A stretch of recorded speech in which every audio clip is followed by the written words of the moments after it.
When was the last time you cried? Friday, after school. 3 or 4 days ago. 2 nights ago. This is a good one because I cry all the time. Probably when I watched Lord of the Rings a couple of days ago. My girlfriend and I were watching the movie The Vow. I cried while watching Queer Eye for the Straight Guy. The new reboot is actually bomb as hell. I was staring at my homework going, I'm gonna drop out and fail everything and the world's gonna end. And then after my cry, I felt a lot better. I was having this thing with this girl, decided to cool it off, and then she told me that she was seeing someone else, and I was acting cool about it. But yeah, it kind of got to me and I kind of broke down and cried in my bed. Yeah. Why do you think boys are told they shouldn't cry?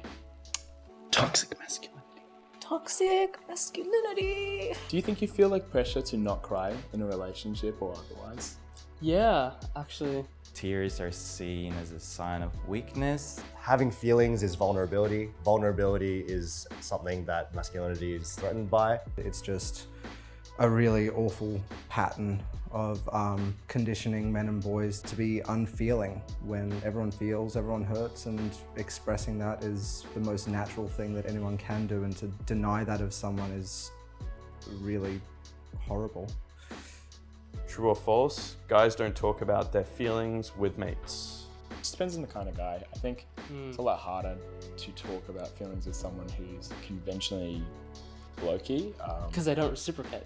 Yeah, exactly. Especially from the background that I come from, with a lot of my mates being kind of open and caring, and we talk a lot about kind of like our feelings within relationships. They help me out with my feelings, I help them out. At least I try to. And I think that it helps with the part of being able to move on and then get past whatever funk you might be going through.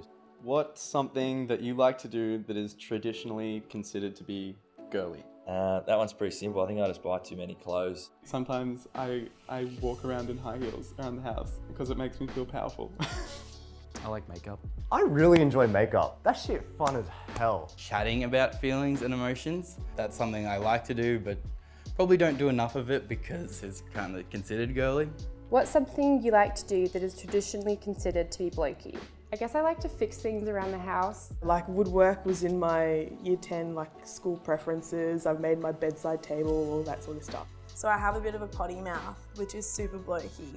I drop the C-bomb all the time. I really love gaming, and it shits me up the wall that sometimes I get told when I've got my headphones on and guys are just like, oh, you're a girl playing, oh, you must not be terrible. I'm like, excuse me, I'm just gonna hit you with this. What's the hardest thing facing young men today? It's pretty dark actually, but I think suicide is a massive problem. I remember looking into it the other day, and in some parts of the world it's a 2-to-1 ratio for males to females. They just don't talk at all. And I think that's a really big problem considering the suicide rates in Australia at this time, and the stigma that men have to be strong and they need to be the ones that are holding everything up. And all about being kind of macho and being cool, and all men have to be buff and strong, and all men are tradies or athletes, and they never cry, they never feel emotion, but that's just wrong. What's the hardest thing facing young women today?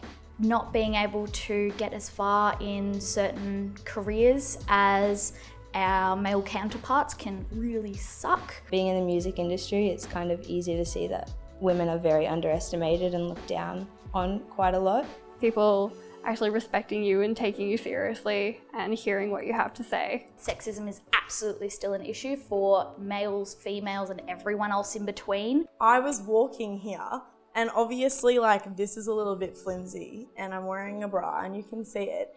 And some wit businessman walked past and he did the whole look around thing and I was just like, f off. It's not okay.